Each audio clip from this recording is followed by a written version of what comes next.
دول أكتر من 10 أشخاص كانوا مسافرين هجرة غير شرعية، والمركب اتقلبت بيهم في وسط البحر، والبحارة الليبيين دول بيحاولوا ينقذوهم، فبيستدعوا لهم فلوكات عشان تستوعب العدد ده. اتفضلوا.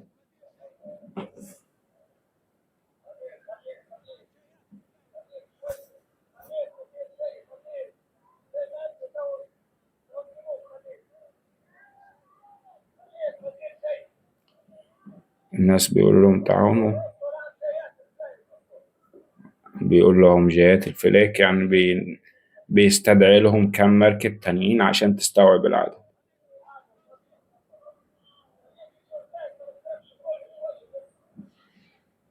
بيقول له إن هو مش هيقدر يشيلهم كلهم لوحده.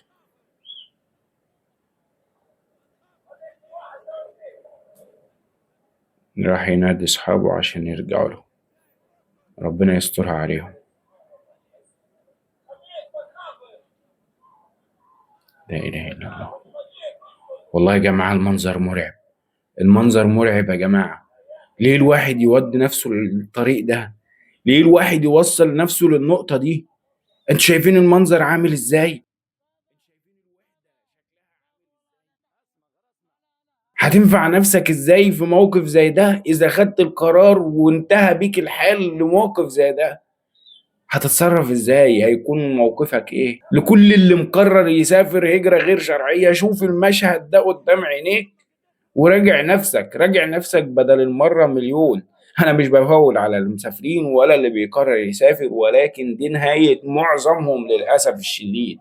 وصلوا الفيديو ده لكل اللي فكر أو قرر يسافر هجرة غير شرعية أو لسه حتى بيدور. والله جايات الفلايك تطلع مدى، شد في البرميل وخليك نطلعوك ولا منشيك. حاضر.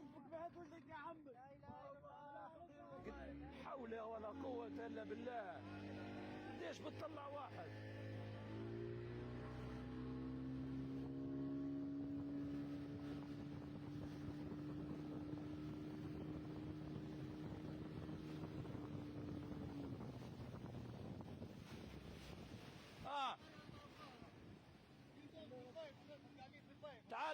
تعال معاي ما نقدرهمش بروحي.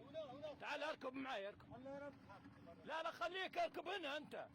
شد في الفلوك هم جايات الفلايك. تو نمشي له.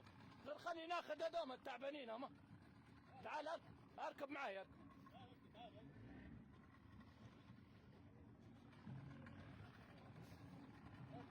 حسبنا الله ونعم الوكيل. اي حكيم ناخذ منهم ونجيك باهي. هذاك تنتعي الفايبر على الفايبر هم خيرها. خان طبوا هذوم هاي ناخذوا هذين.